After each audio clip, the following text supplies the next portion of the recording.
kita dihukumi oleh Allah Subhanahu wa taala bukan pada inti perbuatannya, tapi pada niat yang menyertai perbuatan yang dimaksudkan. Ini berlaku bagi amal soleh ataupun amal yang salah. Jelas di sini? Baik. Berbohong itu apa hukumnya? Apa hukumnya?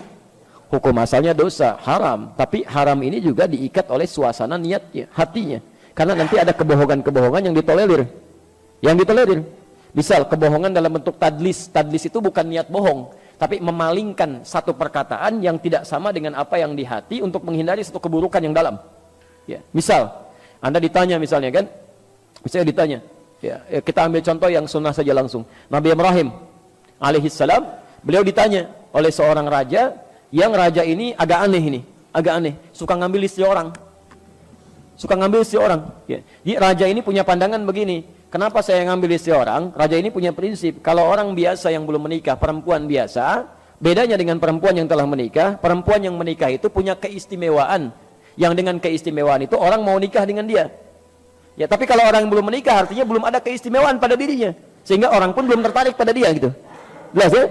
Nah, jadi kalau ada perempuan-perempuan sudah dinikahi, itu tipikalnya ambil jadikan istrinya. Menandakan bahwa perempuan ini punya keistimewaan. Saya pengen tahu punya keistimewaan apa, makanya saya ambil jadi istri gitu. Jelas ya? Ini agak aneh memang ya. Yang terjadi kemudian, Nabi Ibrahim dan istrinya Sarah, Sayyidah Sarah datang ke tempat itu. Apa yang terjadi? Ditanya, ini siapa? Jelas ya?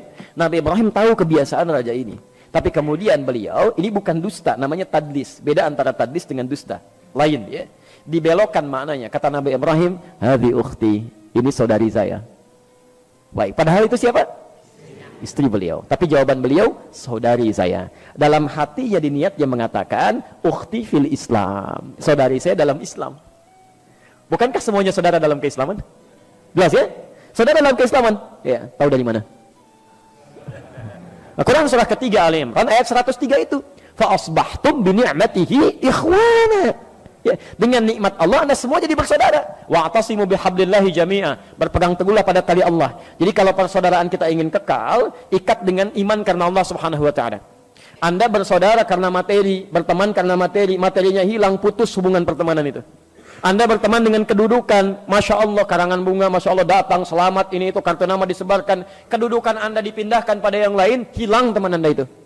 Ikat hubungan iman karena Allah, maka akan kekal abadi. Semua kita saudara, ya kata Al-Quran.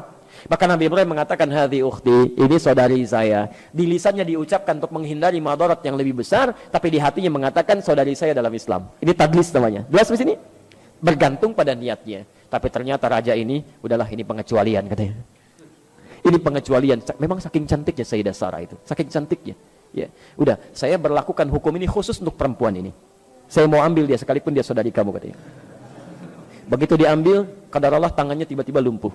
Ya, lumpuh. Ya, dia merasa ada sesuatu yang tidak biasa pada orang ini. Kata raja ini, tolong mintakan pada Tuhanmu, mintakan supaya tangan saya bisa sembuh lagi, saya nggak akan ganggu. Nabi Ibrahim berdoa, sembuh lagi. Tiba-tiba mau ngambil lagi. Ya, lumpuh lagi sampai 3 kali. Pada yang ketiga dia katakan, saya berjanji dengan sesungguhnya saya tidak akan melakukannya lagi. Tolong ucapkan lagi kalimat tadi.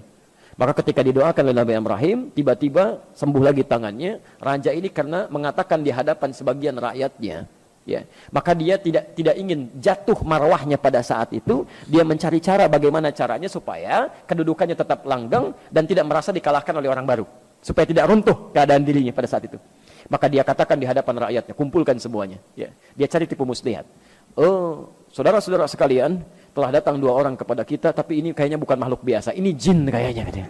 Ini jin, buktinya begitu saya mau pegang tangan saya bisa lumpuh. Ya, ini bisa jadi madarat bagi kita semua, jadi sumber kerusakan, kita harus keluarkan orang ini dari tempat kita.